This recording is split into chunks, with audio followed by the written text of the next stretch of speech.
Well, hey, folks, it's your old pal King Waspinator. Welcome back to Total Party Skills. I don't think it takes a whole lot of thought to piece together that OneD&D is going to be a colossal failure.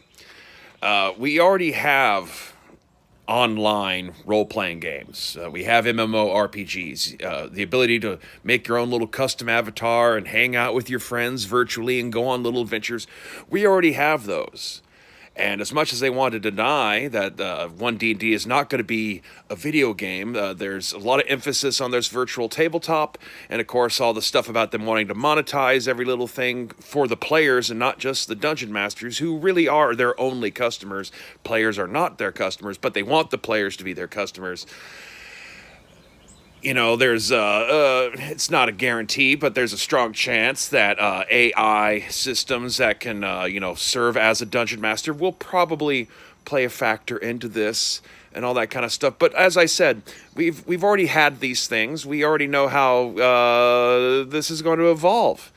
Think back to the Elder Scrolls, the early games of the Elder Scrolls, your Daggerfalls, your Morrowinds, popular amongst people who understood and appreciated tabletop role-playing games.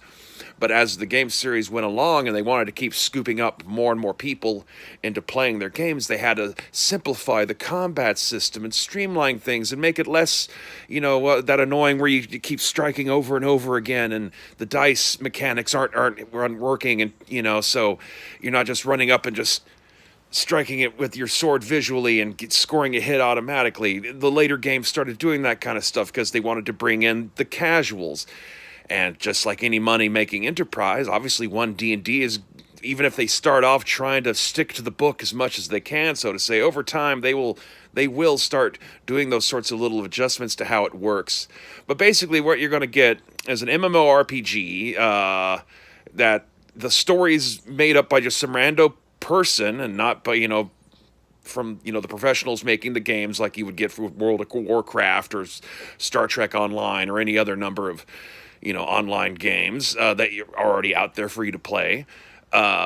D&D has had video games before, and we know how well they perform in relation to other games, in which they're not total failures, but they hardly come to dominate the market as the most popular thing out there. Other games give you the video game role-playing experience better and more streamlined. Its combat system is going to seem very slow and clunky to people who are more accustomed to a video game format. And yes, they could say it's not a video game, but since you're playing a game through a video medium, that kind of makes it a video game, does it not? Even if a real person is coming up with the adventure scenarios and designing the levels and all that kind of stuff. We already know how this is going to evolve. It's not going to go well. They might make a little bit of an impact, but they're not going to be an industry-dominating force like they are if they stick with tabletop role-playing games. And so, as I say, just think about how video games work and how they already have worked, and that the fact that this already exists in a better, more pleasing format for casual players already. A virtual tabletop D&D is not really something that the mass public needs. So anyway, leave thoughts, hit like and subscribe, and stay waspinated.